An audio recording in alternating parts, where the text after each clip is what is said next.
अस्सलाम वालेकुम और खुशामदीद। मेरा नाम है अहमद और आप देख रहे हैं वॉइस विरसा। अपनी पिछली एपिसोड्स के अंदर हमने एक सिलसिले का आगाज़ किया था जिसके अंदर हम मुगलिया दौर की मुख्तलिफ ख़वातीन से मुंसलिक अमरात के ऊपर गए थे और वहाँ जाकर हमने उन ख़वातीन की ज़िंदगी के हालात व वाक़यात के बारे में बात की थी और उनकी कहानी आप तक पहुँचाई थी। इसी सिलसिले को जारी रखने के लिए आज की इस एपिसोड में हम पहुँचे हैं लाहौर में मौजूद शहज़ादी ज़ेबुन्निसा के मकबरे में, जो कि मेरे बिल्कुल पीछे मौजूद है। तो कौन थी शहज़ादी ज़ेबुन्निसा और उनकी ज़िंदगी किन हालात में गुजरी और मुगलिया दौर में उनकी क्या अहमियत थी, इसके बारे में जानते हैं हम आज की इस एपिसोड में। तो चलिए शुरू करते हैं। जहां मुगलिया दौर के अंदर बहुत सी और शहज़ादियाँ और रानियाँ तारीख़ के औराक में खो गईं और उनकी ज़िंदगी के बारे में हम ज़्यादा कुछ नहीं जानते, वहीं पर शहज़ादी ज़ेबुन्निसा एक ताबिंदा सितारे की तरह जगमगाती हुई नज़र आती हैं। शहज़ादी ज़ेबुन्निसा की कहानी किसी आम शहज़ादी की कहानी जैसी नहीं है, जैसे कि हम बचपन में सुनते हुए बड़े हुए हैं। शहज़ादी ज़ेबुन्निसा की कहानी बहुत मुख्तलिफ है। शहज़ादी ज़ेबुन्निसा की कहानी में जिद्दोजहद है और कोशिश है। शहज़ादी ज़ेबुन्निसा बाकी शहज़ादियों से बहुत ज़्यादा मुख्तलिफ थी। इनकी कहानी में वो किसी राजकुमार का इंतज़ार नहीं कर रही, वो किसी शहज़ादे का इंतज़ार नहीं कर रही और ना ही इस इंतज़ार में घर पे बैठी है कि उनका रिश्ता कहीं पे तय होगा और वो एक दिन रुखसत होकर अपने घर से उसके घर चली जाएंगी। बल्कि शहज़ादी ज़ेबुन्निसा की कहानी में हमें मिलता है उनका सीखने का शौक़ और हमें जानने को मिलता है कि किस तरह शहज़ादी ज़ेबुन्निसा ने बहुत सारे डिफरेंट डिसिप्लिन्स और मुख्तलिफ शोबों के बारे में सीखने की कोशिश की। उन्होंने एक नहायत अच्छे लिखारी बनने की भी ट्रेनिंग ली, उन्होंने मैथ्स के बारे में भी सीखा, उन्होंने एस्ट्रोनॉमी के बारे में भी सीखा और उन्होंने कैलीग्राफी के बारे में भी सीखा। वो लिटरेचर भी जानती थी और एक बहुत अच्छी शायरा भी थी और उनका तखल्लुस था मख्फी और उनका जो दीवान था जिसका नाम दीवान मख्फी है वो आपको ऑनलाइन मिल भी जाएगा, जिसके अंदर बहुत ही खूबसूरत फारसी गज़लें और नज़में मौजूद हैं। शहज़ादी ज़ेबुन्निसा अपने वालिद औरंगज़ेब आलमगीर की सबसे बड़ी बेटी थी और शायद सबसे ज़्यादा टैलेंटेड भी। ये कहना या ये सोचना शायद गलत ना होगा कि अगर उनके ताल्लुकात अपनी आखिरी उम्र में अपने वालिद के साथ ख़राब ना होते या उनमें दरार ना आती तो हो सकता था कि मुगलिया दौर में ऐसा पहली बार हो जाता कि एक शहज़ादी, एक ख़ातून मुगलिया तख्त के ऊपर बैठ जाती। लेकिन ऑब्वियसली ये सिर्फ़ और सिर्फ एक क़यास आराई है, इसके बारे में वसूख से नहीं कहा जा सकता क्योंकि उस ज़माने के हालात आज के हालात से बहुत ज़्यादा मुख्तलिफ थे। लेकिन फिर भी ये सोचा जा सकता है कि जिस कदर टैलेंटेड शहज़ादी ज़ेबुन्निसा थी और जिन मुख्तलिफ अमूर पर उनको गिरफ्त हासिल थी, तो ये सोचा जा सकता था कि वो एक अच्छी हुक्मरान साबित हो सकती थी। और अगर वो मुगलिया सल्तनत की बागडोर संभाल लेती तो हो सकता है कि औरंगज़ेब आलमगीर की वफ़ात के बाद मुगलिया सल्तनत का जो हाल हुआ वो ना होता और मुगलिया सल्तनत के हालात काफ़ी ज़्यादा बेहतर होते।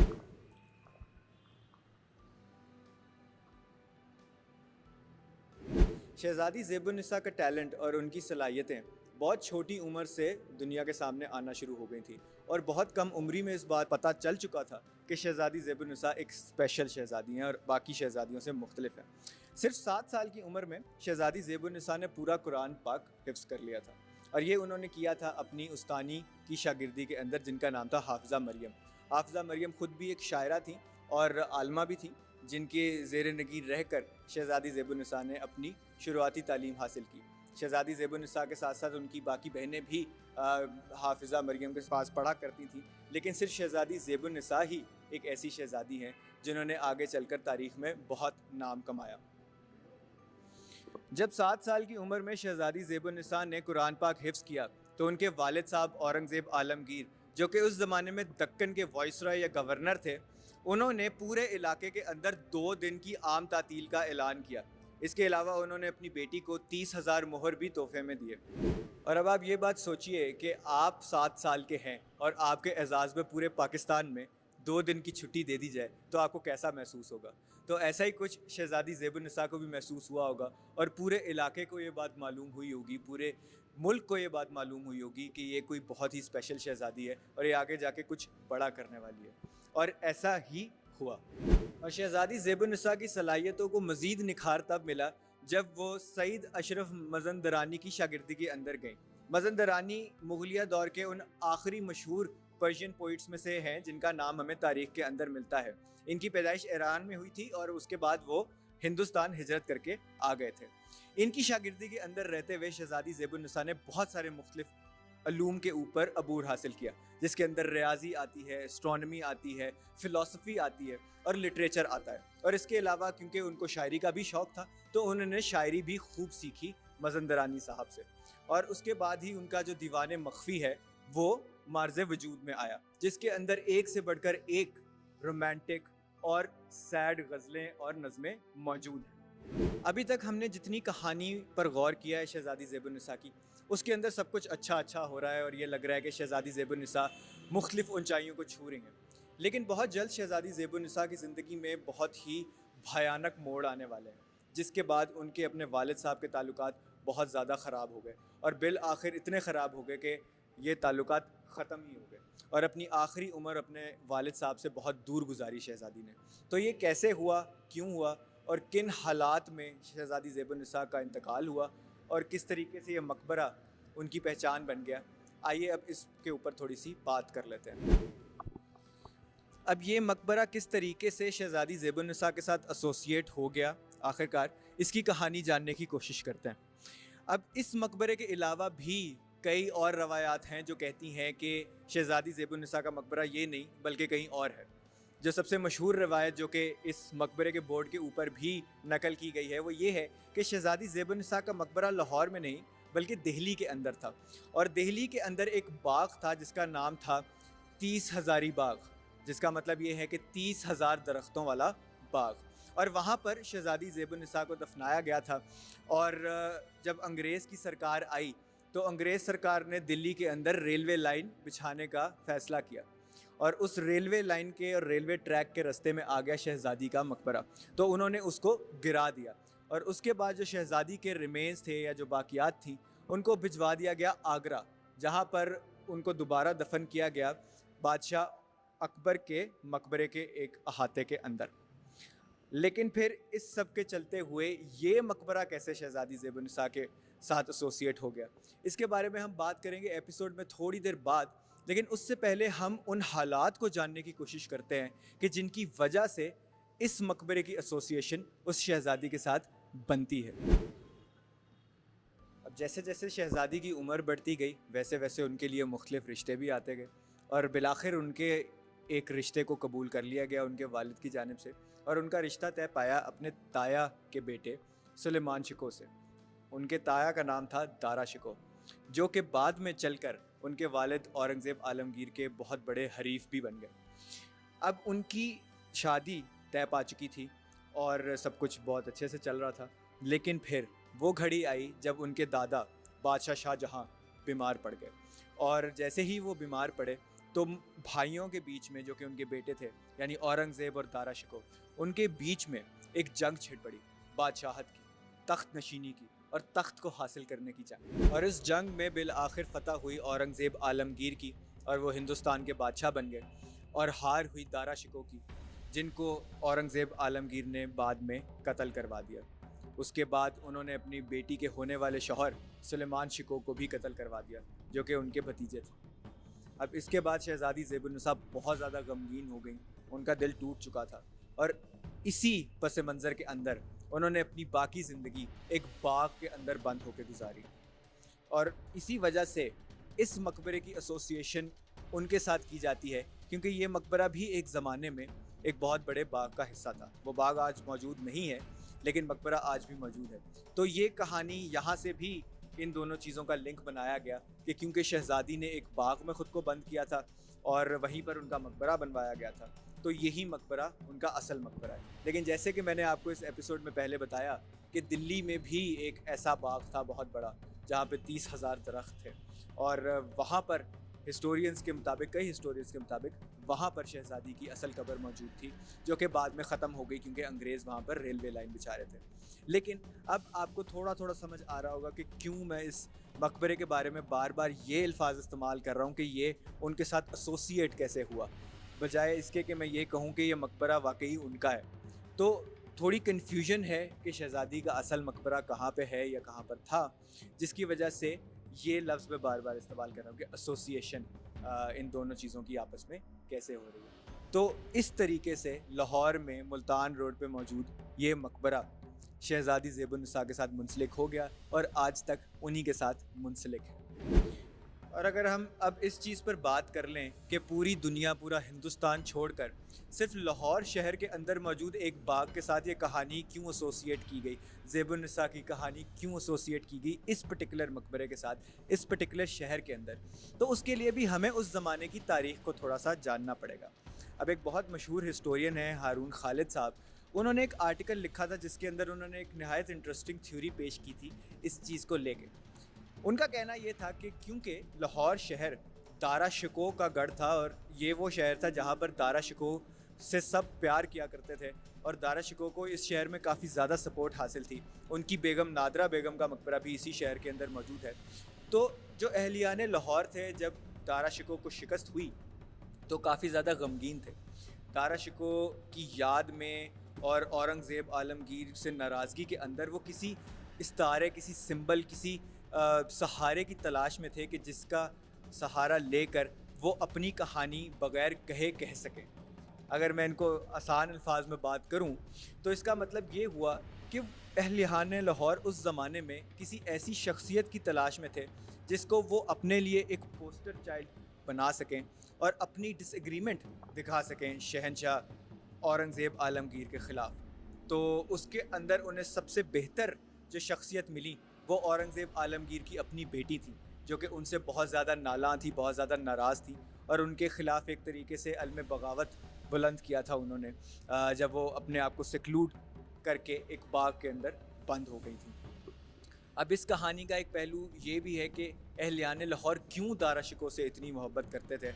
तो उसकी वजह ये है कि दारा शिकोह इस शहर में मौजूद एक नहायत मशहूर सूफ़ी बुज़ुर्ग हज़रत मियाँ मीर के बहुत मुरीद थे। हज़रत मियाँ मीर का दरबार भी इसी शहर के अंदर मौजूद है और हो सकता है कि आपने देखा भी हो। तो शहज़ादा दारा शिकोह लाहौर के किले से लेकर हज़रत मियाँ मीर के दरबार तक एक लंबी सड़क बनाना चाहते थे कि जिससे लोगों को उनके दरबार पर पहुंचने के लिए आसानी मुयस्सर हो। इसकी वजह से अहलियाने लाहौर बहुत ज़्यादा खुश थे और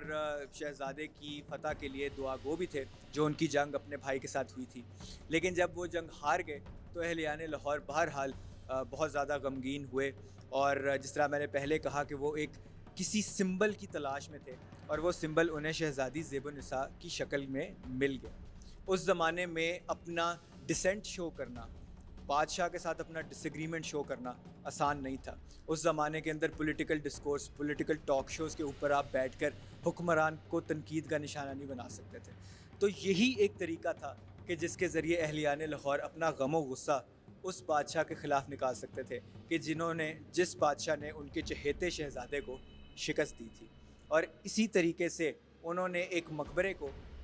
शहज़ादी ज़ेबुन्निसा के साथ मुंसलिक कर दिया और आज तक वो कहानी इस मकबरे के साथ मुंसलिक है। अब क्या ये मकबरा असल में उसी शहज़ादी का है या किसी और शख्सियत का है,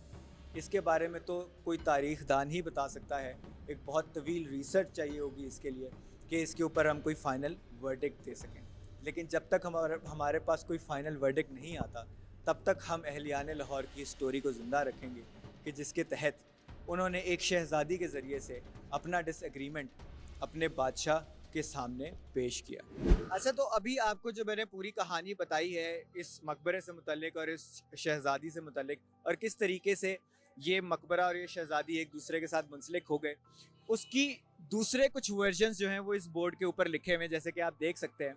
जिसके अंदर मुख्तलिफ रवायात कोट की गई हैं जिनके मुताबिक ये मकबरा किसी और शख्सियत का भी हो सकता है। जिसके अंदर नाम लिखा गया है अफजल खान अलाई का, जो कि एक ज़माने में हाई पोजीशन पे फायज थे शाहजहाँ की कोर्ट के अंदर। उसके अलावा जो है एक और आइडिया इसके अंदर ये भी है कि हो सकता है कि ये मकबरा जो है वो मियाँ बाई फ़ख्रुन्निसा का हो, वो शख्सियत के जिनको चुबुर्जी का बाग अलॉट किया गया था। इसके अलावा वो कहानी भी इसके ऊपर लिखी हुई है जो कि 30 हज़ारी बाग की है, यानी 30,000 दरख्तों वाले बाग की, जो कि दिल्ली के अंदर मौजूद है। और किस तरह जब अंग्रेज़ रेल लाइन बिछा रहे थे तो उन्होंने दिल्ली में मौजूद शहज़ादी का मकबरा जो है वो गिरा दिया।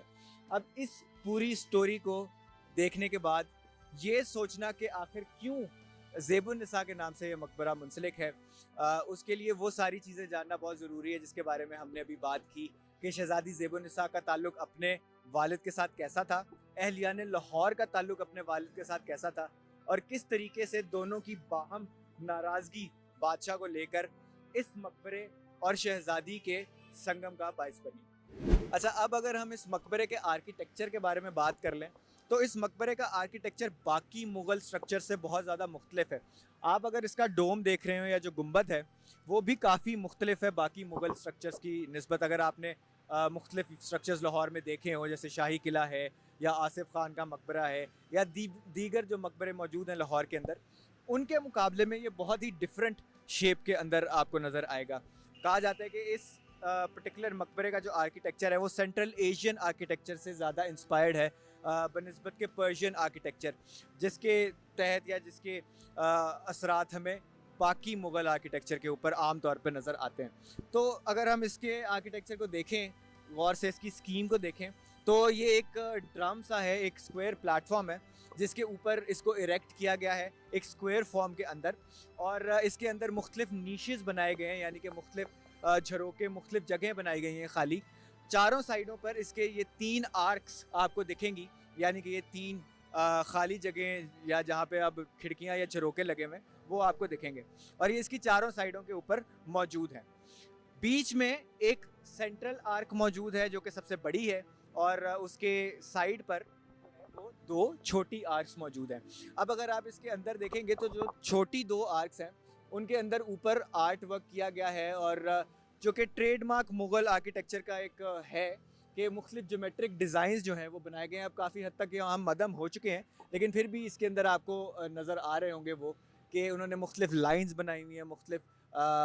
स्केचेस खींचे हुए ज्योमेट्रिक पैटर्न्स के अंदर, और उसके बीच में फ्लोरल पेंटिंग्स की गई हैं, यानी फूलों की पेंटिंग्स की गई हैं जो कि काफ़ी कॉमन थी मुग़ल आर्किटेक्चर के अंदर। ये जो झरोके आपको नज़र आ रहे हैं बीच में, ये 6 कोनों वाले जो स्ट्रक्चर्स बीच में हनी कोम टाइप उन्होंने लगाया है, ये एक रीसेंट एडिशन है इस मकबरे के ऊपर, जो कि अभी कुछ साल पहले इस मकबरे पे एक रेस्टोरेशन एफर्ट की गई थी, उसके बाद यहाँ पे इंस्टॉल किया गया है। अगर आप इस मकबरे की कुछ पुरानी तस्वीरें देखेंगे तो उसके अंदर आपको दिखेगा कि ये यहाँ पर मौजूद नहीं है। इसी तरह उस साइड वाले आर्क के अंदर भी यही स्कीम फॉलो की गई है। लेकिन अगर हम सेंट्रल आर्क को देखें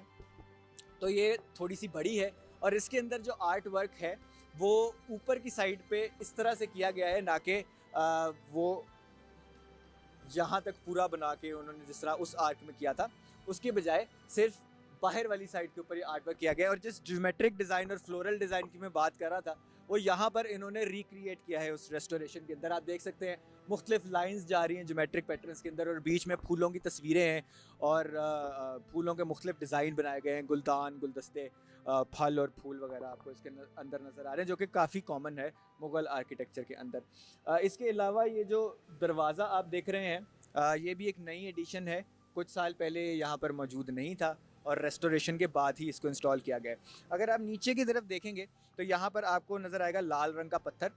जो कि लाल सैंडस्टोन की एक तरह से आई थिंक कॉपी ही है, ये ओरिजिनल नहीं है, ये रेस्टोरेशन के अंदर ही लगाया गया लग रहा है क्योंकि ये नया लग रहा है काफ़ी। तो ये जो लाल सैंडस्टोन है ये काफ़ी कॉमन है मुग़ल बिल्डिंग्स के अंदर और मुग़ल आर्किटेक्चर के अंदर। ये शाही किले के बादशाही मस्जिद के अंदर भी आपको दिखेगा, नूर जहाँ के मकबरे के अंदर भी दिखेगा। तो ये काफ़ी कॉमन लाल सैंडस्टोन का या लाल पत्थर का इस्तेमाल जो है मुग़ल आर्किटेक्चर की साइड्स के अंदर। और अगर हम अंदर की साइड पर आ जाएं तो जो चारों तरफ की आर्क्स हैं वो कनेक्ट हो रही हैं बिल्कुल इस कब्र की सीध के अंदर, यानी कि चारों तरफ की जो आर्क्स हैं वो बिल्कुल सीधी इस कब्र के हिसाब से बनाई गई हैं, ताकि वो इस कब्र के ऊपर एक बिल्कुल 90 एंगल का व्यू दें चारों तरफ से। और इसी तरह अगर आप अंदर से देखेंगे तो चारों तरफ एक बड़ी आर्क के साथ 2 छोटी आर्क्स बनाई गई हैं और इनका बाहर से डिज़ाइन एक जैसा ही है। अगर हम बात कर लें कबर की और इसके साथ मौजूद ये सीनोटाफ की, तो सीनोटाफ वो प्लेटफॉर्म होता है कि जो कबर के साथ नीचे बनाया जाता है, जैसे कि आप यहाँ देख रहे हैं। ये भी ओरिजिनल नहीं है, ये भी अभी नया ही बनाया गया है। लेकिन बहुत सारे मुग़ल मकबरों के अंदर अगर आपने देखना हो कि किस तरह से दिखते हैं, तो आप शहंशाह जहांगीर के मकबरे के अंदर देख सकते हैं, क्योंकि वहाँ पर ओरिजिनल सीनोटाफ आज भी मौजूद है। ये जो है ये नया बनाया गया है, ये नया पत्थर है बिल्कुल। आम तौर से जो है इन सीनोटाफ्स के ऊपर सेमी प्रेशियस स्टोन का काम किया जाता था, यानी कि जो कीमती पत्थर होते थे वो लगाए जाते थे, लेकिन वो ओरिजिनल अब यहाँ पर मौजूद नहीं है। तो ये एक नई रिकन्स्ट्रक्शन है जो की गई है मुख्तलिफ दीगर मुग़ल मकबरों के मॉडल के ऊपर। और जो बीच में कबर है उसके ऊपर भी वैसा ही मार्बल का काम किया हुआ है, सफ़ेद मार्बल से, और बीच बीच में ये काली लाइनें जो हैं वो ऐड की गई हैं। ये तो अंदर से भी ये जो इसका सेंट्रल हॉल है ये स्क्वायर शेप के अंदर ही मौजूद है। और जैसे जैसे हम ऊपर की तरफ जाते जाते हैं तो हमें मुख्तलिफ नीशेज़ नज़र आती हैं छत के अंदर। बीच वाली जो बीच में जो बड़ी आर्क के ऊपर जो काम किया गया है उसके अंदर नीश नहीं बनाई गई, उसके ऊपर वैसे ही उसको रखा गया है। लेकिन जो दो छोटी आर्क्स के बीच में जो इलाका है, जो एरिया बनता है, जिस तरह आप यहाँ पे देख रहे हैं, उसके अंदर उन्होंने नीश बना के, यानी खाली जगह अंदर बना के कुछ काम किया है। अब ये जो ख़ास किस्म का काम है, आप ये जो यहाँ पे देख शहद की मक्खी के छत्ते की तरह का जो स्ट्रक्चर आपको नज़र आ रहा है यहाँ पे इस टाइम पे अंदर, इसको बोलते हैं मुकर्नस। और ये बहुत सारे मुग़ल बिल्डिंग्स के अंदर, मुग़ल मकबरों के अंदर आपको मिलेगा। इसके अंदर इन्होंने जो है सिर्फ पहली 2 लाइंस के अंदर जो है वो मुकर्नस आई थिंक रिस्टोर किया है, और उसके नीचे जो है उन्होंने सिर्फ डिज़ाइन के ज़रिए से दिखाया है कि मुकर्नस किस तरह का दिखता है, क्योंकि ओरिजिनल मुकर्नस वर्क जो है मेरे ख्याल में अब वो रिमूव हो चुका है यहाँ से, और वो यहाँ पर मौजूद नहीं है अब। तो ये जो आप करंटली काम देख रहे हैं वो नई रेस्टोरेशन के बाद ही बनाया गया है। और अगर आप नीचे नीचे देखते जाएंगे इस मकबरे के अंदर, तो यहाँ पर भी वाइट मार्बल इंस्टॉल किया गया है, और उसके साथ साथ जो फ़र्श के ऊपर जो पत्थर लगाया गया है, इस तरह का पत्थर आपको, इस तरह का काम जो है वो मुख्तलिफ मुग़ल बिल्डिंग्स के अंदर दिख जाएगा। तो ओवरऑल जो इस मकबरे की रेस्टोरेशन की गई है वो काफ़ी अच्छी है, और मोस्टली जो मुग़ल आर्किटेक्चर के फ़ीचर्स हैं उनको मद्देनज़र रखा गया है इस मकबरे की रेस्टोरेशन करने से पहले, जो कि पहले जो रेस्टोरेशंस 90s में या उससे पहले की गई थी उसके अंदर अक्सर ख्याल नहीं रखा जाता था कि किस ज़माने की जो चीज़ है उसके ऊपर काम किया जा रहा है, तो उस ज़माने के आर्किटेक्चर या उस ज़माने की चीज़ों को मद्देनज़र रख के वो रेस्टोरेशन की जाए। तो एक अच्छी एफर्ट है, ऑल्दो हो सकता है कि कुछ हिस्टोरिकल इनएक्यूरेसीज हों, क्योंकि एक बहुत तवील वक्त पहले इस मकबरे को बनवाया गया था, और आज के दौर में इसको रिस्टोर करना जो है वो काफ़ी मुश्किल काम था, लेकिन फिर भी they have done a good job. So ये इस मकबरे का अंदरूनी मंज़र है जो आप इस टाइम पे देख रहे हैं। इसके अलावा हर आर्क के अंदर आप देख सकते हैं कि उन्होंने नीश छोड़ी हुई है, कुछ खाली जगह छोड़ी हुई है जहाँ पे आप अंदर जाके यूँ खड़े हो सकते हैं, और एक झरोके का जो इम्पैक्ट है उन्होंने रिक्रिएट किया हुआ है। अच्छा, अभी जिस तरह आप देख रहे हैं ऊपर मुख्तलिफ पेंटिंग्स बनी हुई हैं, मुख्तलिफ डिज़ाइन बने हुए हैं मुख्तलिफ आर्चेस के अंदर, और फ्लोरल पेंटिंग्स आपको नज़र आ रही हैं, कुछ नई हैं जो रिस्टोर करके बनाई गई हैं, या कुछ पुराने भी आर्ट वर्क के जो आसार हैं वो अभी तक मौजूद हैं। तो इसी तरह ये जितनी भी खाली जगह यहाँ पे आपको छोटे छोटे डब्बे इसकी पूरी दीवार के इर्द गिर्द नज़र आ रहे हैं, इनके ऊपर भी एक ज़माने में ऐसे ही डिज़ाइंस बनाए गए थे, और मुख्तलिफ पत्थरों का या सेमी प्रेशर स्टोन का इस्तेमाल भी किया गया था इसको डेकोरेट करने के लिए। लेकिन over the period of time, मुख्तलिफ सदियों में बहुत से मुख्तलिफ लोगों ने बहुत सारे मुख्तलिफ मुग़ल मकबरों की तरह इस मकबरे से भी कीमती सामान चोरी कर लिया, और जो पेंटिंग्स थी उनको बर्बाद कर दिया, वो ख़त्म हो गई हैं ज़माने के साथ साथ, वो वैसे ही डिकम्पोज कर गई। लेकिन ये जितने भी आपको यहाँ पे डब्बे नज़र आ रहे हैं अलॉन्ग द लाइंस पूरे मकबरे के अंदर, पूरे सेंट्रल हॉल के अंदर, इनके अंदर भी पुराने ज़माने के अंदर पेंटिंग्स की गई थी। और इस तरह की चीज़ें जो है आपको दाई अंगा के मकबरे में, जो कि हमने अपनी पिछली एपिसोड के अंदर कवर किया था, उसके अंदर आपको दिखेगा कि किस तरह से इन डब्बों के अंदर भी वैसे ही डिज़ाइंस बनाए जाते थे। और इस टाइम हम मौजूद हैं उस पुराने बाग की एंट्रेंस के ऊपर जिसके साथ ज़ेब-उन-निसा का मकबरा मुंसलिक है। इस बाग की एंट्रेंस से आप अंदाज़ा लगा सकते हैं कि वो बाग कितना बड़ा होगा और किस कदर लैविश और फैंसी होगा, जिसकी एंट्रेंस इस कदर खूबसूरत बनाई गई है, और जिसका खूबसूरत आर्ट वर्क आज भी सर्वाइविंग है काफ़ी सारे पैचेस के अंदर। ऑल्दो ओवरऑल ये दरवाज़ा काफ़ी बुरी हालत में मौजूद है, लेकिन आज भी इसकी अज़मत रफ़्ता के आसार इसके ऊपर मौजूद हैं। इसके अलावा इस दरवाज़े के साथ साथ 2 छोटी बुर्जियाँ भी मौजूद हैं, जो कि आप देख सकते हैं, और उन बुर्जियों के अंदर रहा करते थे उस ज़माने में उस बाग के सिक्योरिटी गार्ड्स। और ये वही बाग है जिसके बारे में अहलियान लाहौर ने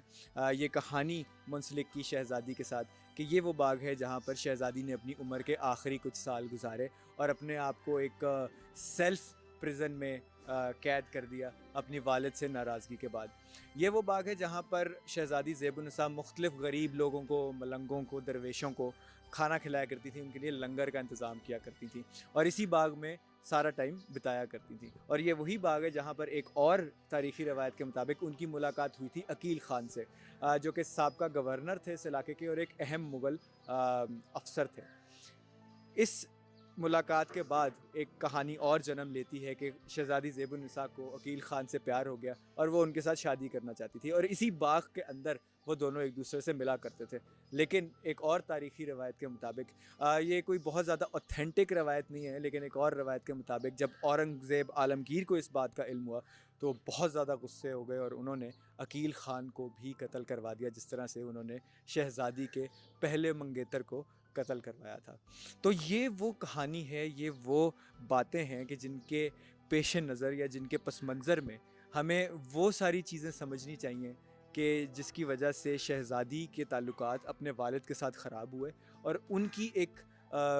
जो है उनसियत लाहौर वालों के दिल के अंदर आई, क्योंकि लाहौर वाले भी औरंगज़ेब आलमगीर के सताए हुए थे और शहज़ादी भी औरंगज़ेब आलमगीर की सताई हुई थी। तो इस तरह से दोनों का वो कनेक्शन बना कि जिसके ज़रिए से इस बाग का, इसके अंदर मौजूद मकबरे का और शहज़ादी ज़ेबुन्निसा का ताल्लुक़ कायम हुआ। तो इस मकबरे के बारे में हमने जाना, इसकी कहानी के बारे में जाना, इससे मुंसलिक शख्सियत की कहानी के बारे में जाना और इसके कुछ आर्किटेक्चरल फीचर्स के बारे में भी हमने जाना है अभी भी। तो अब हम कुछ बात कर लेते हैं कि उन सजेशंस के ऊपर कि जिससे इस साइट को हम मज़ीद बेहतर बना सकते हैं या इसकी ऊपर जो है वो टूरिज़्म से मुस्तफ़ीद हो सकते हैं हमारे डिपार्टमेंट्स भी और हमारी गवर्नमेंट्स भी। तो इसके अंदर जो सबसे पहली चीज़ है वो तो ये है कि इसका जो पीछे बाग वाला गेट है जो भी हमने देखा है,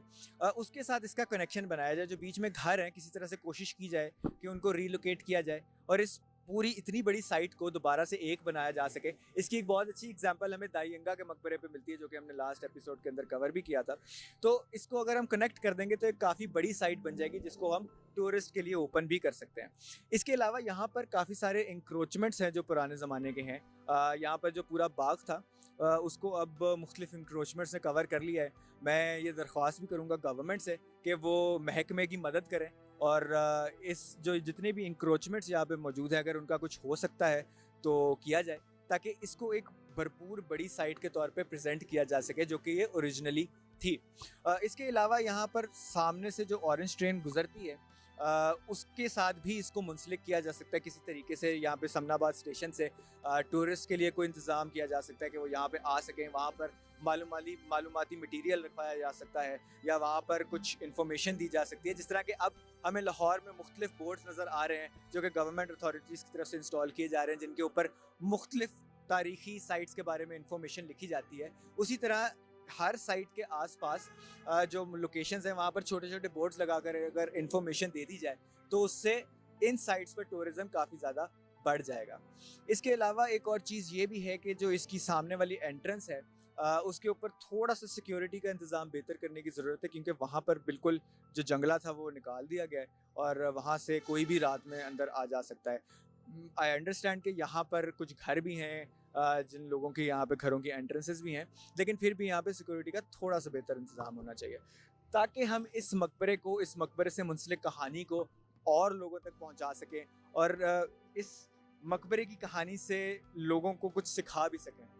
कि किस तरीके से आप अपना एहतजाज भी रिकॉर्ड करा सकते हैं और आप अपने दिल की बात भी कह सकते हैं उन हालात में भी कि जबकि आपको इजाज़त ना हो कुछ कहने की या आप डर रहे हो कुछ कहने से। और इसके अलावा जाहिर सी बात है अगर हम इसको एक लार्ज स्केल पर टूरिज़्म के लिए ओपन करेंगे तो इससे हम कमाई भी कर सकते हैं, हमारे डिपार्टमेंट्स अर्न भी कर सकते हैं इससे, जो कि हमारे ऑब्वियसली बाद में जीडीपी के अंदर एडिशन करेंगे। तो आपसे मुलाकात होगी हमारी अब एक और साइट के ऊपर, जहाँ पर हम डिस्कस करेंगे किसी और मुगलिया दौर की पर्सनालिटी को। तब तक के लिए आप हमें इजाज़त दीजिए, अपना बहुत सारा ख्याल रखिए और हमेशा इस चीज़ को जहन में रखिए कि किसी भी कौम की तरक्की के लिए मर्दों और औरतों को शाना बशाना चलने की ज़रूरत है, एक दूसरे का साथ देने की ज़रूरत है। और इस सीरीज़ में ख़वातीन से मुंसलिक साइट्स को कवर करने का मकसद भी यही है कि हम ये पैगाम दे सकें कि जितनी अहमियत सोसाइटी में मर्दों की है, उतनी ही अहमियत सोसाइटी में औरतों की भी होनी चाहिए है, या एक्चुअल में है। तो इसी मुस्बत पैगाम के साथ हम आपसे इजाज़त चाहते हैं। अल्लाह हाफ़िज़।